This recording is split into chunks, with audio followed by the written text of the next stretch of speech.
Querido amigo, bienvenido de nuevo a una nueva sección del libro de Hechos de los Apóstoles. Vamos a seguir adelante hoy en capítulo 12. En esta sección estamos todavía dentro de la última porción de la sección 2, en que vamos a hablar hoy de Pedro y Herodes. Dentro de eso veremos, realmente vamos a dividir en dos secciones. Vamos a ver que Pedro es librado de la cárcel y también en la segunda sección la muerte de Herodes Agripa el primero. Vamos, en este video vamos a tratar esa primera sección. Pero para entender esa sección necesitamos saber de quién estamos hablando. En la Biblia, en el Nuevo Testamento en particular, hay varios que tienen el nombre Herodes. Y la pregunta es, ¿cuál de ellos estamos hablando o estudiando aquí en este pasaje? Bueno, quiero darle una lista de los que tenían nombre Herodes en el Nuevo Testamento. Bueno, el primero es Herodes el Grande. Él reinaba entre 37 a 4 antes de Cristo. Él es el que realmente inició la dinastía de Herodes. Él hizo mucho en la región de Jerusalén. Él es quien edificó el templo, por ejemplo, y muchas otras construcciones en el área que es Israel. Puedes investigar más sobre él, pero él fue el rey reinando cuando Jesús nació, y él quien trató de matarlo en Belén. Como mencioné, es el constructor del templo y otros edificios en Israel. Cesarea, por ejemplo, la ciudad de Cesarea que hemos tocado, él fue el constructor de esa ciudad. El segundo es realmente algo interesante pasó. Con la muerte de Herodes el Grande en 4 antes de Cristo, su región fue dividido entre 4 realmente. Por esa razón se llaman tetrarcas. Técnicamente, uno de las tetrarcas no se llamaba Herodes. Realmente la hermana Salomé el primero recibió una porción pequeña y ella reinaba por un tiempo corto, y después de 10 después de Cristo, su porción fue incorporada en la porción que pertenece a Herodes Arquelao. Entonces, Herodes Arquelao es su hijo, y él reinaba de 4 antes de Cristo a 6 después de Cristo. Reinaba sobre Judea, Samaria, y él fue el rey cuando Jesús con su familia regresó de Egipto. Otro que estaba reinando es Herodes Antipas, o llamado el tetrarca frecuentemente en el Nuevo Testamento. Y como puedes ver, él reinaba por un tiempo bastante extenso, de 4 antes de Cristo a 39 después de Cristo. Y él es el Herodes de los evangelios, cuando Jesús está, por ejemplo, con Juan Bautista. Todo lo que pasó con la muerte de Juan Bautista, y también cuando Jesús fue condenado, es el rey mencionado en el fin de los evangelios. Felipe también es llamado Herodes Felipe el segundo. Él reinaba en la porción del noreste de Israel. Si tienes un mapa, podrías ver que al lado oriente o noreste del mar de Galilea, y él reinaba sobre una porción, y él fue más, vamos a decir, más pagano. Él no siguió las leyes de los judíos, y eso va a tener un impacto en la cultura de la región alrededor del mar de Galilea, pero puedes investigar sobre él en otra ocasión. Finalmente llegamos a Herodes Agripa el primero, y Herodes Agripa es el que está mencionado aquí en Hechos capítulo 12. Es el nieto de Herodes el Grande. Él es quien mató a Jacobo aquí, encarceló a Pedro y va a morir aquí en nuestro capítulo. Y vamos a hablar más de él en un momento. Después de su muerte, y algo, nota que él murió en 44, hay otro Herodes de Chalcis, y es realmente el hijo mayor de Herodes Agripa el primero. Y él llegó al trono en 44, pero fue un joven. Creo que llegó al trono cuando tenía como 17 años. Y él no reinaba mucho tiempo, y él no es aún mencionado en el texto del Nuevo Testamento. Pero quería incluirlo simplemente porque eso explica la razón por qué hay un espacio entre 44 y Herodes Agripa el segundo, quien reinaba de 48 al 73 después de Cristo, un periodo bastante extenso. Él va a ser mencionado en Hechos capítulo 26 cuando Pablo está ante el gobernador más adelante en nuestro estudio. Y vamos a conocerlo a él más en detalle más adelante. Así tendrías una idea más, espero, más clara de los Herodes en el Nuevo Testamento. Entonces vamos a desarrollar un poquito más sobre esa persona, Herodes Agripa el primero. Bueno, primeramente, su nombre técnicamente es Marcus Julius Agripa el primero. Él tenía un nombre romano porque vamos a ver que él nació y fue criado en Roma, entre los poderes en el capital del imperio. Es el nieto, como mencionamos, de Herodes el Grande y Mariamne el primero, y ella era una princesa Asmonia. Es decir, una descendiente de la familia de los Macabeos. Y si no conoces bien la historia de los Macabeos, eso fue durante un periodo en que los judíos reinaban sobre un reino pequeño, pero en independencia. Y eso va a ser significativo más adelante. También es hijo de Aristóbulo el IV y Berenice. Antes de llegar a ser el rey en Israel, como mencioné, él creció en la ciudad de Roma y vivía, de acuerdo con Josefo, una vida bastante desenfrenada en su juventud, haciendo cualquier cosa. Él se metió con muchas cosas del mundo, podemos decir. Él conoció también muy bien los líderes de ese periodo, incluyendo el emperador Tiberio, Calígula, Claudio. De hecho, él y Calígula fueron muy amigos. De hecho, Herodes fue encarcelado debido a su conexión con Calígula por un tiempo. Entonces, hasta que Calígula se murió en el año 41. Bueno, si quieres ver más de él, realmente Josefo tiene bastante información sobre este Herodes Agripa. Y quiero enfocarnos más en el periodo en que estamos estudiando. Cuando él salió de Roma, él fue dado una porción de la región que es Judea o más al norte realmente. Y él reinaba solamente sobre una porción de lo que hoy en día es Israel. Y poco a poco otras regiones fueron agregadas a su reino. Y finalmente, empezando en 41, él reinaba sobre toda la región que pensamos en la tierra prometida, esencialmente, tal como su abuelo, Herodes el Grande, había tenido.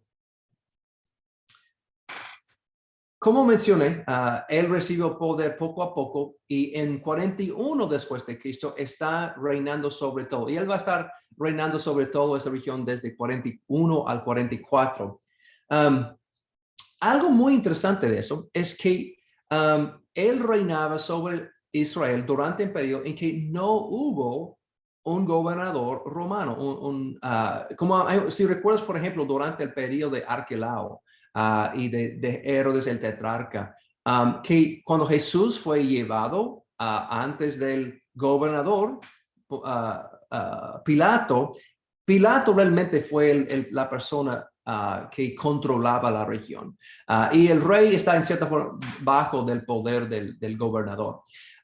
Y en ese momento, los israelitas tenían un poquito más libertad. Es decir, aunque, escúchame claramente, Roma todavía gobernaba a la ciudad de Jerusalén y la región que es Judea y esa región de Israel, pero sin un intermediario que está ahí. Entonces, Herodes tenía bastante libertad y poder y autoridad, incluyendo siendo el rey, él tenía lo que se llamaba en el mundo romano ius gladis, la autoridad de la pena de muerte. Él tenía la capacidad y autoridad de matar, en contraste con el Sanedrín. Ellos realmente no tenían autoridad de matar, y cuando ellos mataron a Esteban más adelante, eso no fue bajo de la autoridad dada por los poderes de Roma. Pero el rey Herodes, sí, él tenía esta autoridad y él utilizó eso en varias ocasiones. Si leas, por ejemplo, en Josefo. Algo muy interesante es que, como sabemos que muchos que tienen poder de Roma reinaban de Cesarea, porque eso realmente fue el capital político de la región, pero él se mudó de Cesarea hacia Jerusalén. Eso también es significativo porque él está moviéndose al capital religioso. Entonces, él quería estar en Jerusalén para estar con el pueblo, para estar cerca del templo. Entonces, él tenía interés en conectarse con el pueblo judío. Y él también vivió bastante piadosamente, de acuerdo con las leyes de Jerusalén. Josefo dice que él nunca haría nada sin consultar el templo o hacer sacrificios. Entonces, él realmente estaba tratando de vivir como un judío bastante piadoso. Y algo muy importante, concluyendo la razón por mencionar todo eso, es porque su reino y sus acciones iniciaron sentimientos de nacionalismo judío entre el pueblo viviendo en esa área. Y yo creo que eso es importante porque nos muestra tal vez la razón por qué él va a actuar como él actúa en capítulo 12. Él va a matar a Jacobo y eso le dio que él notó que, hey, wow, eso me ayuda a ganar el favor de los judíos, porque él quería agradecer a los judíos y él quería ser un judío, un líder de los judíos.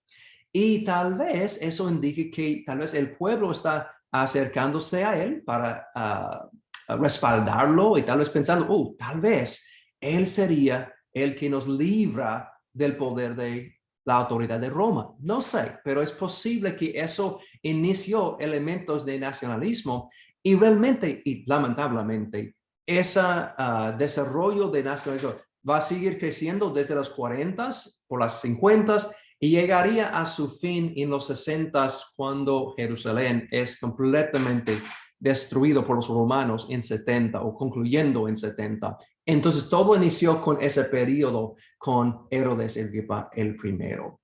Pero, ¿qué tiene que ver eso con nuestra historia? Bueno, creo que es importante reconocer que él está viviendo en Jerusalén y que él también está tratando de vivir y agradecer a los líderes de los judíos, porque él quería ser un buen líder de su pueblo y eso va a impactar claramente a los cristianos. Ok, bueno, si no lo ha hecho ya, quiero pedirte el favor, mientras que ya ahora tenemos una idea más del trasfondo del rey, que puede poner en pausa el video y lea, por favor, esta primera sección de Hechos capítulo 12. Y cuando estás listo, puedes seguir adelante con la historia y vamos a mirar lo que sucede aquí.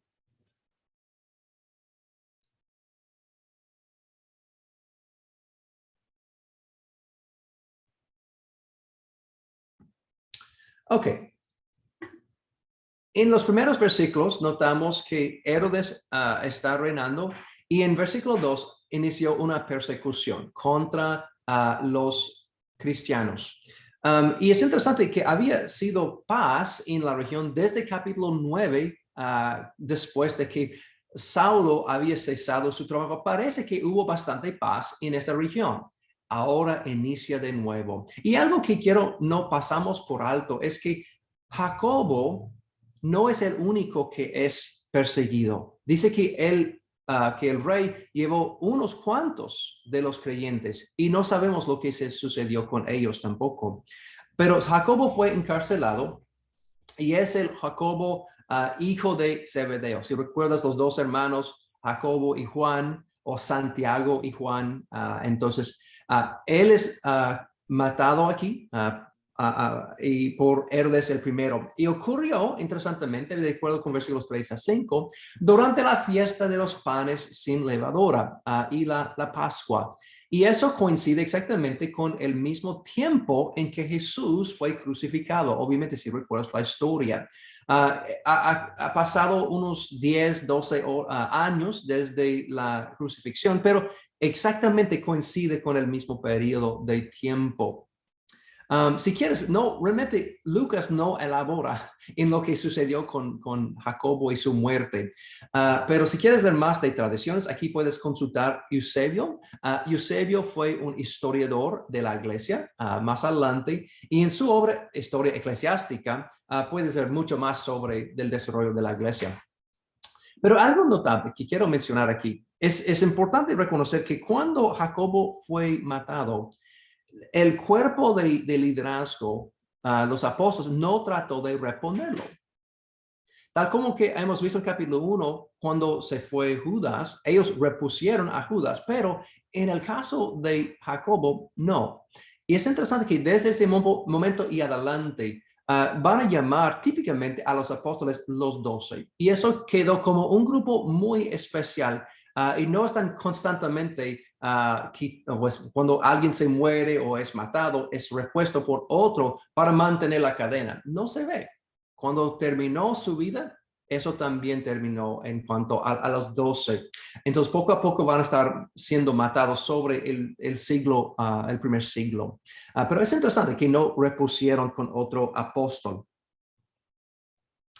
Bueno, regresando a la historia, después de matar a Jacobo, el rey va a también encarcelar Pedro. Entonces, en Pedro está encarcelado, pero la pregunta es ¿dónde? Muy probablemente mientras que el rey vivía en Jerusalén, él va a vivir en ese palacio aquí, en este lado oriente de la ciudad. Y es posible que Pedro estuvo encarcelado dentro, había regiones dentro del palacio para poner a alguien en la cárcel, pero más probablemente estuvo aquí en la fortaleza Antonia. Vamos a mirar más que eso va a ser usado más adelante con Pablo en capítulo 22 y 23. Y eso es muy probablemente donde el rey aquí está encarcelando a Pedro. Aquí es también hoy en día, aquí el templo, donde estuvo el templo, y aquí en esa región es donde estuvo el área de la fortaleza Antonia. Bueno, llegando a la segunda parte de esa historia. Ok, vamos a ver que el rey encarceló a Pedro, y mientras que él está haciendo su parte, la iglesia está respondiendo. La iglesia oraba constante y fervientemente a Dios por él. De hecho, vamos a ver más adelante en esa historia que ellos están aún manteniendo un vigilio, que están reunidos en la casa de María y ellos están orando aún en medianoche. Así ellos están enfocándose en orar porque no saben qué más hacer. Entonces ellos están orando, en cierta forma luchando espiritualmente con los poderes que están en las regiones celestiales tal vez, y están enfocándose en orar por el bien de su líder, porque habían visto un líder, Jacobo. Ahora están en la posibilidad de perder un segundo. Y hay que tomar en cuenta, hermanos, que cuando estamos leyendo esa historia de Hechos, tal vez ya sabemos cómo sale, ya sabemos que Pedro va a ir a otras partes, etcétera, pero imagínate leyendo esta historia por la primera vez. Tal vez podrías llegar a la conclusión, wow, ¿qué va a pasar con ese movimiento? Han perdido uno de sus líderes principales, ahora un segundo tal vez. Y como narrativo, como historia, eso es una forma para mostrar que hay aumentando el interés tal vez y la preocupación por lo que va a pasar. Y entonces eso es lo que está haciendo Lucas, creo, con desarrollo de su narrativo para mantener interés. Bueno, vamos a ver que en los versículos siguientes, que Pedro fue bien guardado. Entonces, no, tal vez el rey Herodes había aprendido de lo que sucedió años antes en el cárcel que hemos visto en capítulo 4, 5, por ahí. Y ahora dice que había 4 grupos de 4 soldados cada uno. Él tiene 16 soldados guardándolo y él está bien guardado. Pero yo creo que es significativo que Dios incluye ese dato aquí para mostrar que no importa cuántos, no importa si es en la cárcel, más dentro de la cárcel, no importa. Yo puedo sacar mi servidor si yo quiero, si es mi deseo, si es mi plan. Pero sabemos que él es bien guardado, aún con cadenas. Dice específicamente que él tenía cadenas. Y cuando llega el ángel, él va a despertarlo y dice que las cadenas cayeron de sus manos. Entonces, él va a salir poco a poco con la ayuda de un ángel. Y esa historia es interesante, que parece que él está medio dormido y que él está saliendo pensando, como el texto dice, que está pensando en una visión, que realmente no es algo realmente pasando, sino que es simplemente una visión.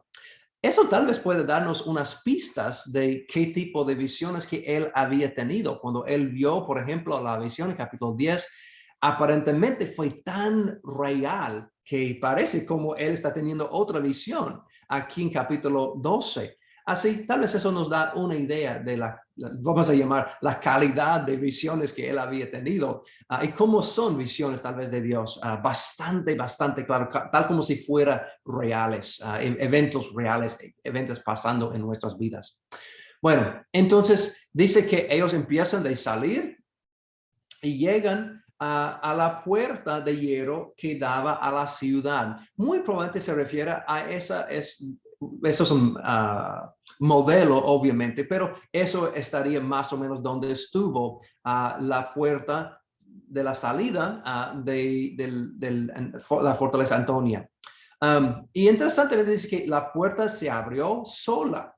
Y eso tiene raíces en ambos ejemplos de los griegos, etcétera, que cuando un Dios quería abrir las puertas, él puede. Y hay evidencia de, si quieres ver en otras historias del mundo greco-romano también, que gente son sacados también de la cárcel por medio de esa manera. Y otras, tomando en cuenta que la audiencia de Lucas posiblemente o probablemente viene de raíces greco-romanas, eso tal vez es un eco de lo que ellos ya habían oído. Pero el punto más que todo hay que tomar en cuenta es que Dios está librando a su servidor. Un rey, no importa qué poderoso es, no tiene control. Y yo creo que eso va a ser significativo. Y vamos a ver eso el resto de la historia. Entonces, cuando vemos a lo que está pasando aquí, el apóstol va a salir y está finalmente reconociendo, wow, estoy realmente saliendo, Dios me ha sacado, Dios me ha salvado.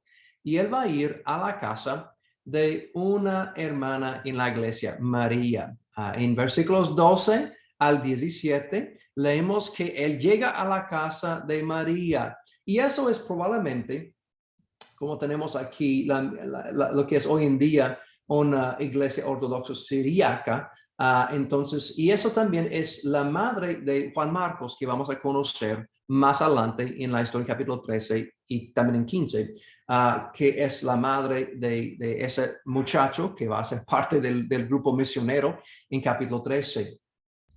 Y aparentemente, como hemos mencionado, ellos están orando, aún en medianoche, porque están preocupados, están orando, rogando a Dios por su protección, orando tal vez que Él podría ser librado, pero posiblemente están orando simplemente que Él puede mantener su fe, pasa lo que pasa. Porque todo eso sería importante, que ellos oraban que el apóstol Pedro no podría renunciar su fe o ser débil en ese momento de angustia. Y hermanos, creo que eso también es una oración muy importante para nosotros, que no siempre oraban que pueden ser sacados del peligro, sino que podrían pues pasar ese peligro o que podrían aguantar lo que tenemos que aguantar con fe, con esperanza de un mundo venidero y otras cosas. Y es posiblemente están orando por todo eso. Bueno, entonces, cuando llega a la casa, y esa historia, hay un poco de humor, me parece. Él llega a la casa en versículo 12 y él empieza tocando la puerta. Y una muchacha, una criada, Rode, llega a la puerta y ve que es Pedro. Y ella con tanta alegría entra otra vez a la casa, pero no abrió la puerta.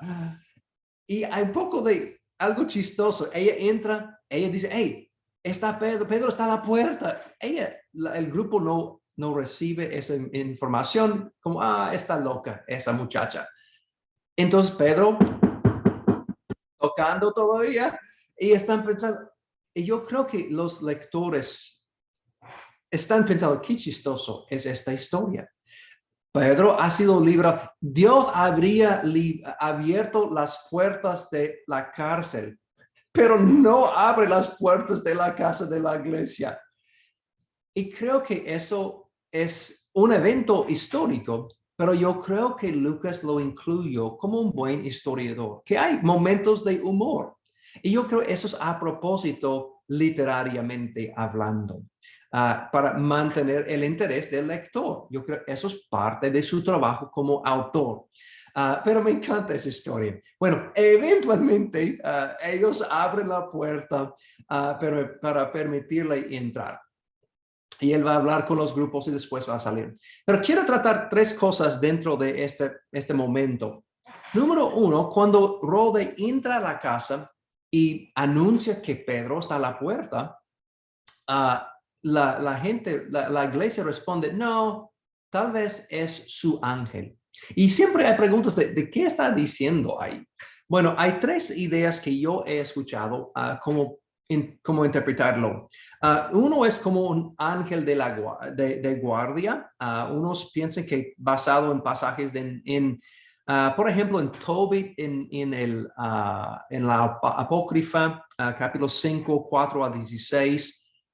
Hay elementos de eso en el libro de Enoch, por ejemplo, si quieres leer otro libro de ese periodo.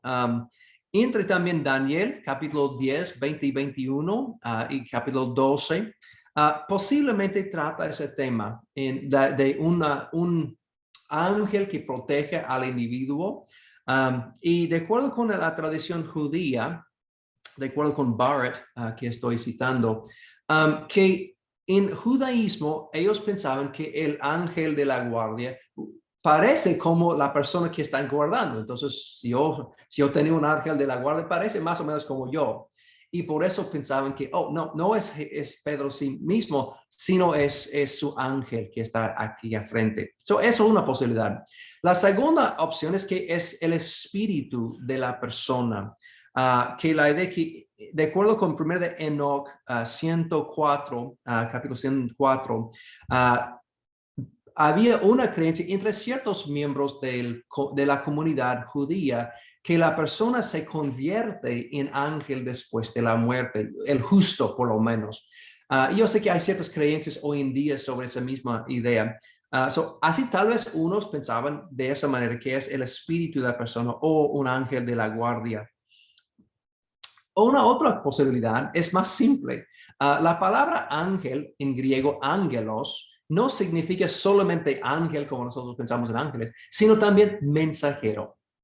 Y tal vez uno está pensando, no es Pedro, sino es su mensajero. Y muy probablemente hubo una persona elegido para ser intermediario entre Pedro en la cárcel y la iglesia. Tal vez si hay posibilidad de enviar mensajes, etcétera. Y tal vez eso simplemente está pensando que es su mensajero, alguien enviado entre la cárcel y la casa. No sabemos, pero eso podrías investigar más profundamente si quieres, pero esas son posibilidades. Bueno, como mencionamos, Pedro va a salir para otra ciudad. No sabemos a dónde fue realmente en ese periodo. Posiblemente él fue tal vez a la costa, saliendo del capital donde estuvo el rey y tal vez la persecución, y tal vez él va a salir por un periodo y regresar tal vez a la casa de Simón en la costa. No sabemos realmente. Otra posibilidad es que sabemos en Primera de Pedro, en versículos 1 y 2, menciona que él escribió esta carta a las iglesias que están ubicadas en la porción norte de la Turquía, Capadocia, Bitinia, Asia. Eso es una región en la Turquía. Tal vez él pasó unos años visitando y tocando esas regiones con el Evangelio. No sabemos. Pero otra opción es que él va a ir a Antioquía, porque sabemos en Gálatas capítulo 2 que él visitaba a Antioquía, posiblemente. Y Antioquía o esas regiones en la Turquía estarían fuera del reino del rey Herodes. Y tal vez eso sería sabio, pero simplemente no sabemos. Hay que inventar. Bueno, después él va a decir, cuéntales a Jacobo y a los hermanos. Otra vez, con la muerte de Jacobo en el principio del capítulo, ¿a quién se refiere? Bueno, vamos a conocer este Jacobo más detalladamente en capítulo 15. Eso es el medio hermano del Señor Jesús. Es el autor probable de la carta Santiago, y vamos a conocerlo más, pero él llegó a ser uno de los líderes principales y de los ancianos de la iglesia primitiva en Jerusalén, y por eso Pedro lo menciona aquí su nombre. Bueno, entonces con eso, él va a salir de Jerusalén, y eso realmente concluye ese primer movimiento de lo que es Pedro. Y vamos a ver que en ese momento Pedro está saliendo de nuestra película y Pablo va a estar empezando a ser al centro. Pero nota lo que pasa al fin de esta historia. En el día siguiente, cuando Herodes iba a llevar a Pedro y probablemente matarlo, que no lo encuentran. Y como resultado, la ejecución de la guardia. Los que fueron guardando al prisionero fueron matados. Y eso fue lo que es típico en el primer siglo de una guardia romana. Entonces, ellos, si tú estás encargado de una persona, lamentablemente, si esa persona escapa, tú vas a pagar lo que ellos tenían que pagar. Y vamos a ver que Herodes va a salir de Jerusalén. Y sabemos que también él va a mudar otra vez a la ciudad de Cesarea. Y vamos a ver que eso es donde entra la segunda parte del narrativo en nuestra historia. Entonces vamos a concluir esa primera porción con esa situación. Ahora Pedro había salido, Herodes también había salido para ir a la región más al norte, donde está en Cesarea. Y ahora estamos en un momento bastante, pues, triste y hay ese momento que no sabemos qué está pasando con la iglesia. Porque había persecución, han perdido un líder muy importante en Jacobo y ahora Pedro también había salido. Entonces yo tengo que pensar que la iglesia está contemplando en qué deben hacer. Y también quiero proponer una pregunta, mientras que si seguimos mirando al narrativo de Lucas, es ¿por qué incluyó Lucas esta historia y la historia venidera sobre la muerte de Herodes? ¿Por qué está en Hechos capítulo 12? ¿Cuál es la función literaria? ¿Qué está tratando de incluir? Tal vez podrías considerar eso y podemos tratar de contestar esa pregunta en la próxima clase. Entonces, Dios te bendiga. Nos vemos en la segunda parte de Hechos capítulo 12.